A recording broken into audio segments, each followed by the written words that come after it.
성경이 보이네?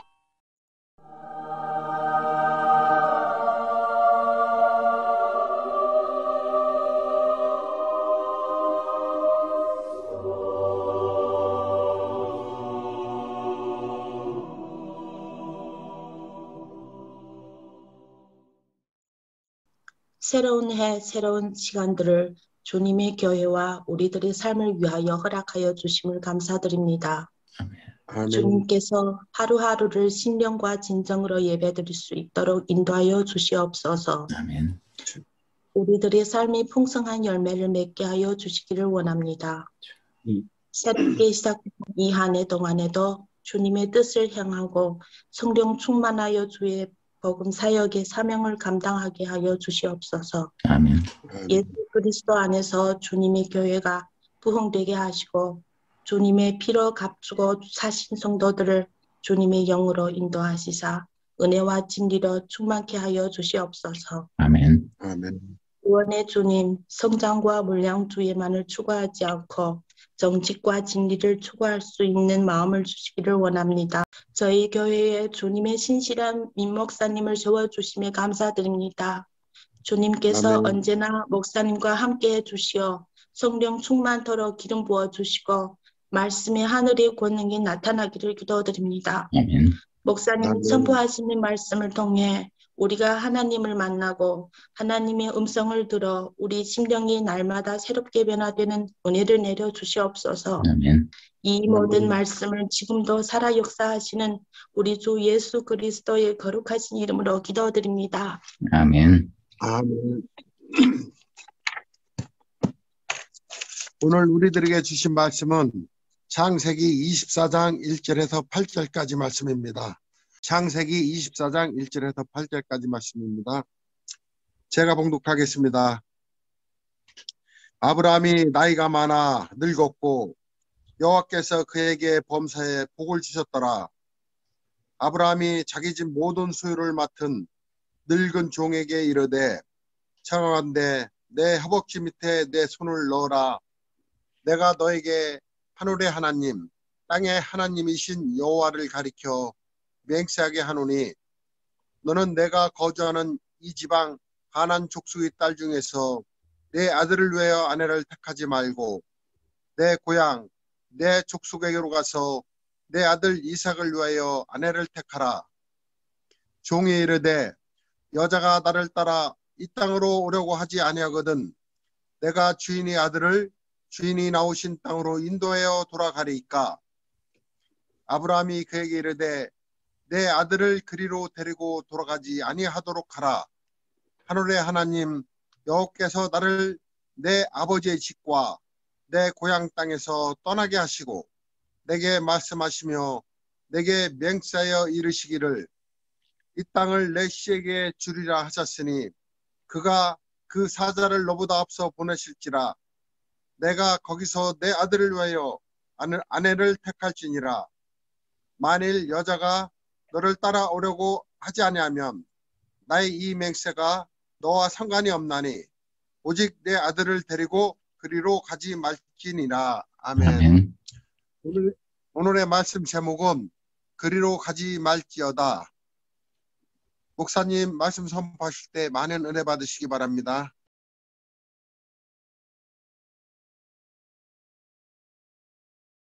1절과 2절을 보시면 아브라함이 나이가 많다고 하는데요. 이때 나이가 약 140세 정도였습니다. 아브라함이 175세에 죽었으니까요. 아마 죽음을 30여 년 앞둔 그런 많이 늙은 시점이죠. 아브라함이 복을 받은 곳은 지금 살고 있는 이 땅 가나안입니다. 아브라함은 여호와로부터 복을 받았죠. 하나님께서는 아브라함에게 수차례 걸쳐서 아브라함이 복이 되게 할 것이다 그렇게 약속을 하셨는데 실제 이 말씀이 이루어져서 아브라함이 복을 받았다라고 기록된 그런 구절은 이 구절이 처음입니다. 여호와께서 범사에 복을 주셨죠. 구체적으로 어떤 복을 받았는지 그의 종이 하란에 가서 라반에게 한 말을 같이 한번 읽어보도록 하겠습니다. 24장 35절인데요. 같이 읽겠습니다. 여호와께서 나의 주인에게 크게 복을 주시어昌盛하게 하시되 소와 양과 은금과 종들과 낙타와 나귀를 그에게 주셨고 나의 주인의 아내 사라가 노년에 나의 주인에게 아들을 낳으며 주인이 그의 모든 소유를 그 아들에게 주었나이다. 여호와께서 아브라함에게 준 복은요, 물질의 복 그리고 노년에 주신 아들의 복입니다. 갈대아 우르에서 나와서 하란을 거쳐 가나안에 이른 아브라함의 여정은 고난도 많았습니다. 하지만 이곳에서 하나님께서는 복을 주셨습니다. 저는 지금 그 중국에 살고 있는데요. 예를 들어서 하나님이 이곳 중국에서 저에게 큰 물질을 주었다라고 가상을 해보겠습니다. 그럼 저는 당연히 물질의 복을 받은 이 땅에서 온갖 즐거움과 평안을 누리려고 할 것입니다. 아브라함은 지금 살고 있는 가나안 땅에서 물질과 자식의 복이 가득했습니다. 그렇다면 아브라함은 마땅히 자기가 복을 받은 가나안을 중심으로 살아야 되고 이 땅에 소망을 두어야 되죠. 그리고 가나안이 자신의 삶의 터전이기 때문에 가나안에 있는 여자를 취해서 아들과 결혼을 시켜야 될 것입니다. 그런데 아브라함은 그 길을 택하지 않고 중대한 결단을 합니다. 그리고 자기가 가장 총애하는 늙은 종에게 중요한 임무를 맡기게 되죠. 이 성경에는 이 늙은 종의 이름이 기록이 되어 있지 않는데요. 이 아살의 책을 보게 되면은 이 종을 엘리에셀, 즉 옛날 아브라함이 애굽에 갔을 때 바로 왕에게서 데리고 온 그 종이라고 기록이 되어 있습니다. 그 종의 손을 자기 허벅지 밑에 넣으라고 하죠. 이 개역개정에는 이 허벅지라고 되어 있고요. 그리고 새 번역에서는 다리 사이 그렇게 되어 있고요. 공동 번역에서는 사타구니라고 되어 있습니다. 이것은요, 실제 생식기를 가리키는 완곡한 어법입니다. 고대 군동에서는 맹세나 언약을 할 때 짐승을 둘로 쪼개고 그 사이를 지나가기도 했고, 이와 같이 손을 상대방의 생식기 아래에 두고 언약을 하기도 했습니다. 이것은 자신의 후손을 걸고 맹세한다는 것이죠. 상당히 엄숙한 맹세임을 알 수가 있습니다. 3절과 4절을 보시면은 이제 맹세를 하는데 그 내용은 물질의 복과 자식의 복을 받은 이 땅 가나안 족속의 딸들 중에서 아들의 아내를 찾지 말고 아브라함의 고향, 즉 아브라함의 고향집에 가서 거기서 이삭의 아내를 택하라는 것입니다. 이것은 일반적인 경우가 절대로 아닙니다. 왜냐하면 타국에서 온 이방인인 아브라함이 자기가 터를 잡고 살고 있는 지방의 유력한 그런 사람의 딸을 데려와서 아들의 아내를 삼아야 자기 후손의 입지가 견고히 되기 때문이죠. 그런데 아브라함은 그렇게 하지 않고 자기가 살고 있는 곳에서 수백 킬로나 떨어진 곳에 가서 얼굴도 본 적이 없는 그런 여자를 자기 이삭의 아내로 택하라는 것입니다. 자기 후손의 안위를 위해서 주변 국가나 사람들을 의지하지 않겠다는 것이죠. 하나님의 약속만을 믿고 살겠다는 것입니다. 이것은 하나님을 향한 절대적인 믿음이 있어야 가능하다는 것입니다. 5절과 6절 보겠습니다. 이 종이 주인의 말을 듣고 나서 그냥 여자를 데려오면 되는데 그렇지 않고 만일 여자가 오려고 하지 않으면 어떻게 해야 되는지 묻고 있습니다. 오지 않으려 하면은 오히려 이삭을 그쪽으로 데리고 가야 되지 않겠습니까? 라고 묻고 있는 것이죠. 이 아브라함의 종이 여자가 자기를 따라서 오지 않을 것인지에 대해서 왜 근심하는지 거기에는 충분한 이유가 있습니다. 이 지도에서 보시면은요, 가나안 땅에서 아브라함의 고향인 하란까지 가는데 약 800km 정도를 가야 됩니다. 이것은요, 천천히 간다면 좋기 한 달 이상은 걸리는 그런 거리입니다. 이것이 얼마나 힘든 일인지에 대해서 창세기 12장은 이렇게 기록이 되어 있습니다. 다 같이 창세기 12장 5절 말씀을 읽겠습니다.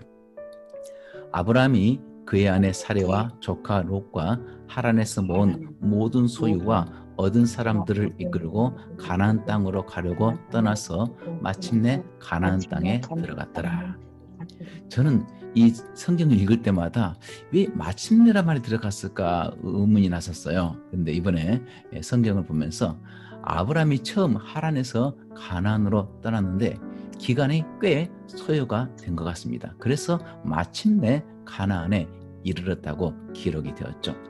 아브라함은 하나님이 가나안으로 가라고 직접 말씀하셨고 자신의 가족들, 친척들과 같이 한 여행이었기 때문에 그나마 견디기 쉬웠을 것입니다. 그래도 그 여행은 쉽지가 않았겠죠. 그런데 그때와 지금은요, 상황이 완전히 다릅니다. 이삭과 결혼하기 위해서 오는 여자는 하란에서 유브라테스 강을 건너서 가나안으로 올 때 식구들과 같이 올 수가 없습니다. 혼자 와야죠. 부모나 친척을 떠나서 헐몸으로 그 먼 거리를 와야 되는 것입니다. 그리고 고대 사람들은 강을 건너게 되면은 새로운 세계로 들어간다는 인식이 있었기 때문에 함부로 강을 건너지를 않았습니다. 그런데 신랑이 될 이삭이 직접 온 것도 아니죠. 어디서 오는지 모르는 종의 말만 믿고 그 먼 거리를 위험을 무릅쓰고 강을 건너온다는 것은 웬만해서는 오지 않을 것이라 생각을 했던 것입니다. 이 5절에 보시면요, 두 개의 상반된 동사가 등장을 합니다. 하나는 나오신이라는 동사고요, 또 하나는 돌아가리까이죠. 아브라함은 오래전에 갈대아 우르를 떠나서 하란을 거쳐 가나안 땅으로 왔습니다. 그런데 다시 하란에 있는 아브라함의 족속에게 가서 아들을 위해서 아내를 택하라는 것인데, 종은 여자가 가나안으로 오지 않으려 하면은 나왔던 그 땅으로 아들을 다시 데리고 돌아가야 할 것인지를 묻고 있는 것이죠. 하나님의 인도하심을 따라서 약속의 땅 가나안으로 온 아브라함은 아들을 결혼시키기 위해서 아들을 약속의 땅 가나안을 떠나 고향으로 보낼 수가 없었습니다. 이삭의 결혼이 아무리 중요하다 할지라도, 자기 후사를 세우는 일이 아무리 긴급하다 할지라도, 자기의 허벅지에 손을 넣어서 맹세케 할 정도로 중요한 사안이라 할지라도 절대로 아들을 다시 돌아가게 할 수는 없었습니다. 7절과 8절 말씀 보겠습니다. 왜 아브라함은 이삭이 이 땅을 떠나면 절대 안 된다라고 강하게 이야기를 할까요? 그것은 바로 아브라함을 아버지의 집과 고향 땅에서 떠나게 하신 분이 하늘의 하나님 여호와시기 때문입니다. 이삭의 결혼이 중요하지만 여호와의 뜻을 거슬러서 이 땅을 떠나면 안 되는 것이죠. 하나님의 약속은 오직 그분이 정하신 가나안 땅에서 이루어져야만 하는 것입니다. 여자가 아브라함의 종을 따라서 가나안으로 오지 않는다면 이삭은 여자를 얻지 못할 수도 있습니다. 설사 그렇다 할지라도 아브라함의 아들을 데리고 그리로 가지는 말라고 하는데, 그것은 바로 창세기 12장에 나온 고향과 친척과 아비의 집입니다. 그것은요, 당시 세계에서 가장 문명이 발달했던 메소포타미아 문명이 있는 하란이었습니다. 그곳은 육적으로 볼 때 물질의 풍요가 가득한 곳이죠. 고향 땅이라면은 나를 지켜줄 수 있을 것 같습니다. 그보다 좀 더 가까운 친척이라면 나를 더 지켜주고 나에게 도움을 줄 수 있을 것 같고, 아버지의 집이라면 형제 부모지간을 말하는 것이기 때문에 더 육신적으로 안전함을 줄 수 있을 것입니다. 하지만 하나님은 아브라함에게 그곳을 떠나라고 하셨습니다. 아브라함은 갈 바를 알지 못하고 고향과 친척과 아비의 집을 떠나서 가나안에 왔습니다. 물질이 풍요로운 곳, 육신의 만족을 줄 수 있는 그런 곳을 떠나서 오직 하나님만 바라보고 하나님께만 도움을 구해야 되는 그런 가나안에 온 것이죠. 그런데 하나님의 말씀을 떠나서 다시 그곳에 돌아갈 수는 없는 것입니다. 자신이 돌아갈 수 없을 뿐 아니라 자신의 유일한 아들 이삭은 더욱 그곳으로 보낼 수가 없는 것이죠. 자, 8절 하반절인데요, 다시 한번 읽어보겠습니다. 오직 내 아들을 데리고 그리로 가지 말지니라. 오직이에요. 참으로 단호합니다. 협상의 여지가 없습니다. 여자가 오지 않을지라도, 그것으로 인해서 내 아들이 결혼하지 못한다 할지라도, 이로 인해서 후사를 얻지 못한다 할지라도 사람의 도움을 구하기 위해서 하나님의 약속의 말씀을 어기고 하란으로 보낼 수가 없다는 아브라함의 믿음은 절정에 이르렀습니다. 노년의 아브라함에게 있어서 이삭의 결혼은 정말 중요한 것이었죠. 당시 고대 사회에서 결혼을 해서 자식을 낳아 후손을 잇는 것은 정말 중요한 일이었습니다. 하지만 아브라함은 이 목적을 위해서 하나님의 말씀을 떠나지를 않았습니다. 하나님의 말씀을 듣고 순종하다 보면은 이렇게 불이익이 올 수도 있습니다. 비록 불이익이 온다 할지라도 내 인생에 있어서 가장 중요한 가치라고 생각이 되는 후손을 이어가지 못하는 그런 일에 닥친다 할지라도 옛날로 돌아가면 안 되기 때문에 단호한 결단을 하게 된 것입니다. 이제 24장 10절 말씀 같이 한번 읽어보겠습니다. 이에 종이 그 주인의 낙타 중 10키를 끌고 떠났는데 그의 주인의 모든 좋은 것을 가져다가 메소포타미아로 가서 나홀의 성에 이르러. 이 메소포타미아의 이름의 뜻은요, 두 강 사이에 있다라는 그런 뜻을 가지고 있습니다. 저는 전에 이 메소포타미아는 아브라함이 처음 살았던 갈대아 우르를 뜻한다라고 생각을 했었습니다. 그런데 아브라함의 종이 도착한 이 메소포타미아는요, 나홀의 성이었는데 이곳은 갈대아 우르가 아니고요, 이 지도와 같이 하란에 있는 도시로 추정이 됩니다. 흔히 그 메소포타미아라고 하면요, 아브라함이 태어난 갈대아 우르를 떠올리는데 이 지명은 하란까지 포함을 하고 있죠. 지도에서 보듯이 티그리스와 유브라테스 강 사이에 있는 지역이고 땅이 초승달 모양을 닮았습니다. 그래서 기름진 초승달 지역이라고 불리우죠. 가나안 땅에서 메소포타미아의 하란까지 가는 여정은 짧지가 않습니다. 자그마치 800여 킬로미터나 되는 머나먼 거리죠. 하지만 하나님의 말씀을 지키기 위해서 아브라함은 하나님의 약속을 따라서 행했습니다. 아브라함은 목적을 이루기 위해서 자기 육신의 방법을 사용하면 안 된다는 것을 뼈저리게 체험을 한 사람입니다. 심지어 하나님의 뜻을 이루겠다는 착한 마음을 가지고 자신의 방법으로 행했을 때 어떤 후유증을 낳게 되는지 그는 깨달았습니다. 옛날 아브라함은 아들을 얻기 위해서 애굽 여인 하갈을 취했었고 그 결과로 이스마엘을 낳았습니다. 하지만 이스마엘은 약속의 아들이 아닌 육신의 아들이었습니다. 하나님의 방식이 아닌 자기 방식으로 낳은 아들이죠. 그때 일로 인해서 아브라함은 많은 고난을 당했습니다.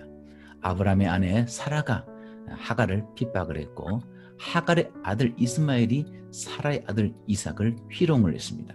마침내 하갈과 이스마엘을 자기 집에서 쫓아내야 되는 슬픔까지 겪었죠. 늙은 아브라함, 변화된 아브라함, 그는 이제 더 이상 목적을 이루기 위해서 수단과 방법을 가리지 않는 육신의 사람이 아니었습니다. 아브라함은 가나안 족속이 사는 곳에 함께 살고 있었지만은 아들 이삭이 가나안 여자와 결혼하는 것을 원하지 않았습니다. 왜냐하면 가나안 여자가 아브라함의 집에 들어오게 되면은 그 여자가 섬기는 우상까지 아브라함의 집으로 들어오기 때문입니다. 부르심받아 나온 아브라함은 가나안에 살고 있지만 가나안에 속하면 안 되는 것입니다. 이와 마찬가지로 세상에서 부르심을 받아서 나온 우리 그리스도인들은 세상에 살고 있지만은 이 세상에 속한 사람이 되면 안 되는 것입니다. 예수님을 믿어서 의롭게 된 성도는 세상 사람들과 함께 살아갈 수밖에 없지만은 그렇다고 그들과 섞이면 안 되는 것입니다. 거룩함을 추구해야만 됩니다. 우리에게는 거룩함에 관한 소원이 있어야 됩니다. 거룩함은요, 예배할 때 거룩을 부른다고 해서 거룩하게 되는 것이 아닙니다. 거룩은 오직 하나님께 속한 영역입니다. 우리는 아무리 거룩하게 되려고 해도 거룩하게 될 수가 없죠. 거룩의 진정한 의미는요, 바로 구별되는 거예요. 분별되는 거예요. 나뉘는 거예요. 거룩은 이 세상과 구별이 되는 것입니다. 이 세상과 섞이지 않는 것입니다. 이제 교회 학교에서 성경 공부를 하고 돌아온 한 소녀가 엄마에게 이렇게 물었다고 합니다. 엄마, 교회 선생님이 그러는데 이 세상의 삶은 천국의 삶을 준비하는 거래요. 맞아요? 엄마는 이런 딸이 기특해서 그래 맞지 이렇게 대답을 했죠. 그때 소녀는 이렇게 물었답니다. 엄마는 작년에 오스트레일리아에 갔다가 오시고 올해는 영국에 가시는데 다른 나라에 갈 때마다 준비는 열심히 하면서 천국 갈 준비는 왜 안 하고 계세요? 이 질문에 당황한 엄마는 아무 말도 못했다고 합니다. 많은 성도들이요, 이 엄마와 같은 삶을 살아가고 있죠. 우리는 지금 여기에서 보내는 시간보다 훨씬 긴 시간, 끝이 없는 영원한 시간을 이 땅을 떠난 후에 살게 될 것입니다. 지구 위에서 산다는 것은 영원한 삶을 위한 예비 학교이고 달리기 선수가 달리기 위해서 몸을 푸는 운동을 하는 것과도 같습니다. 지금의 삶은요, 다음 삶을 위한 준비 과정인 것입니다. 영원한 시간에 비한다면 이 세상에서 살아가는 우리의 삶은 지극히 짧습니다. 우리는 언젠가 인생의 종말을 맞이하게 될 것입니다. 여러분은 이 세상을 떠나는 마지막 여행 준비를 잘하고 있습니까? 오늘의 선택이 내일을 결정합니다. 담배를 피우는 사람이요, 그 누구도 이 담배를 열심히 피워서 내 건강을 해치게 하고 폐암에 걸려서 빨리 내 몸을 죽게 해야 되겠다, 그런 마음을 가지고 피우지는 않을 것입니다. 하지만 내일을 생각하지 않기 때문에 오늘 담배를 끊지 못하는 것입니다. 이와 같이 우리가 지금 이곳에서 사는 것이 존재의 끝이 아니고 지금의 삶이 영생을 위한 준비 과정이라는 것을 깨닫는다면 우리는 지금과는 다르게 살기 시작할 것입니다. 우리가 어머니의 자궁에서 보낸 9개월의 시간은 그 자체로 끝이 아니고 다른 삶을 위한 준비였듯이 현재의 삶은요, 다음 삶을 위한 준비 과정입니다. 영원에 비교한다면 이 땅에서 우리에게 주어진 시간은 눈 깜짝할 순간이죠. 하지만 그 선택에 대한 결과는 영원히 남게 될 것입니다. 이 땅에서의 우리의 행동은요, 다음 삶의 운명을 결정할 것입니다. 지난 한 주는요, 우리 가족이 11년을 기도해왔던 그 소망이 이루어진 참 기쁜 날이었습니다. 호주에 살고 있는 둘째 아들은 지금까지 영주권이 없었습니다. 때문에 직장 생활을 하면서 세금도 내고 있었지만은 그에 따른 정당한 혜택은 받기가 어려웠고 비자 연장에 대한 어려움도 있었습니다. 때문에 아들을 위해서 기도할 때마다 영주권을 받을 수 있도록 기도했습니다. 그런데 2월 11일 영주권이 나왔다는 그런 이메일을 아들이 받게 된 것이죠. 믿기지 않을 정도로 기뻤습니다. 왜냐하면 이제는 아들이 호주에서 호주 사람과 같은 혜택을 받을 수가 있기 때문이었습니다. 이젠 비자 연장에 대한 어려움에서 벗어났기 때문입니다. 꿈과 같은 그날 오후 시간이 지나고 밤이 되니까 갑자기 정신이 번쩍 들었습니다. 그리고 그날 저녁에 이 말씀이 생각이 났습니다. 함께 이 말씀을 읽도록 하겠습니다. 여러분에게 내가 여러 번 말했고 이제도 눈물을 흘리며 말하지만 많은 사람들이 그리스도의 십자가의 원수가 되어 살고 있습니다. 그들의 마지막은 멸망입니다. 그들은 육체의 욕망을 자기들의 신으로 삼고 수치를 영광으로 알며 세상적인 일만 생각합니다. 그러나 우리의 시민권은 하늘에 있습니다. 그리고 우리는 우리의 구주이신 주 예수 그리스도께서 그곳에서 다시 오실 것을 기다리고 있습니다. 그분이 오시면 모든 것을 자기에게 복종시킬 수 있는 그 능력으로 우리의 천한 몸을 변화시키고 자기의 영광스러운 몸과 같게 해주실 것입니다. 빌립보서 3장 말씀이죠. 바울은 자주 말했고 이제도 눈물을 흘리면서 말을 하고 있습니다. 육체의 욕망을 따라서 그 욕망을 이루는 것을 자신들의 신으로 삼고 살아가는 세상 사람이 되지 말라고 합니다. 왜냐하면 우리의 시민권은요, 이 땅에 있는 것이 아니고 하늘에 있기 때문입니다. 예수께서 다시 오시게 되면은 부활의 능력으로 우리의 몸을 변화시켜서 영광스러운 몸이 되어서 우리는 영원토록 주님과 함께 살게 될 것입니다. 왜 그럴까요? 우리는 하늘나라의 시민권을 가지고 있기 때문이죠. 영주권을 검색해 보니까요, 특정한 나라에 영원히 거주할 수 있도록 자격을 갖춘 외국인에게 주는 권리다, 이렇게 되어 있습니다. 이 영주권을 얻기 위해서 제 아들은 수많은 세월 동안 노력을 했죠. 그리고 영주권이 나왔다는 이메일이 오는 그 순간 세상 모든 것을 가진 것처럼 기뻐했습니다. 우리는요, 원래 방금 읽은 빌립보서 3장 18절 19절 말씀에 기록된 그 말씀에 나오는 그런 사람들이었습니다. 그리스도 십자가의 원수였고요, 마지막은 멸망인 사람들이었습니다. 육체의 욕망을 위해서 살고 있던 그런 사람들이었습니다. 그런 우리를 예수님께서 불러주셨습니다. 주님을 믿고 거듭나게 됐을 때 이젠 더 이상 세상에 속한 그런 이 세상 사람이 아닌 하늘나라에 속한 천국 백성인 하늘의 시민권을 가진 자가 되게 인도해 주셨습니다.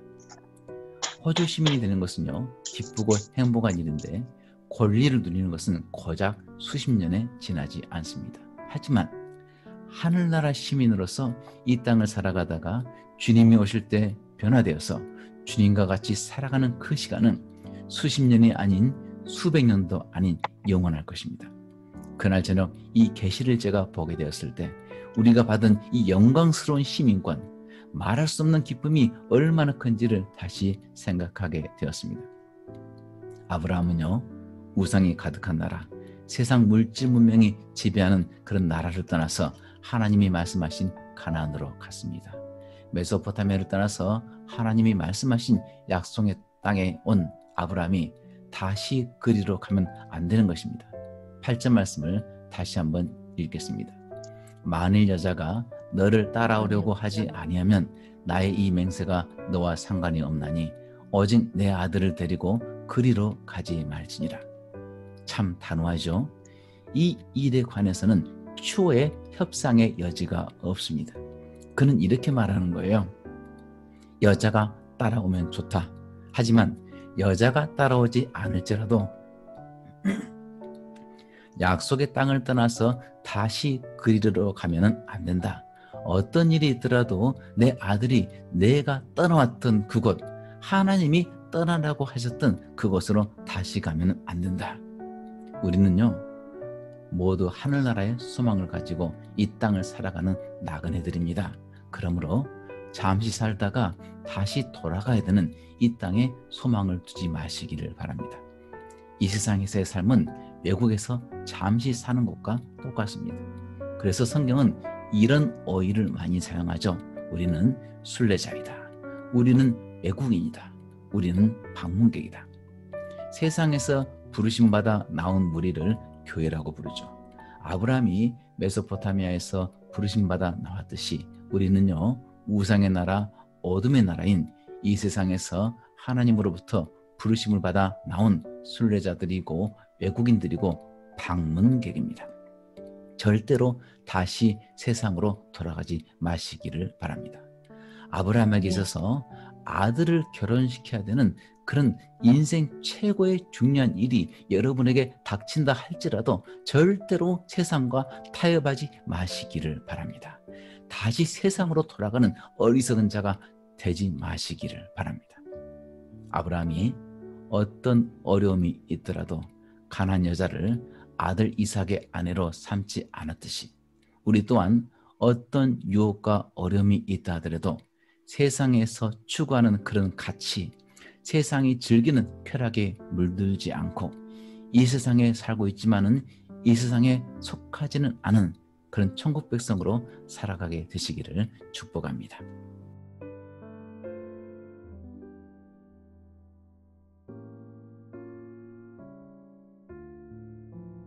구독과 좋아요 눌러주세요.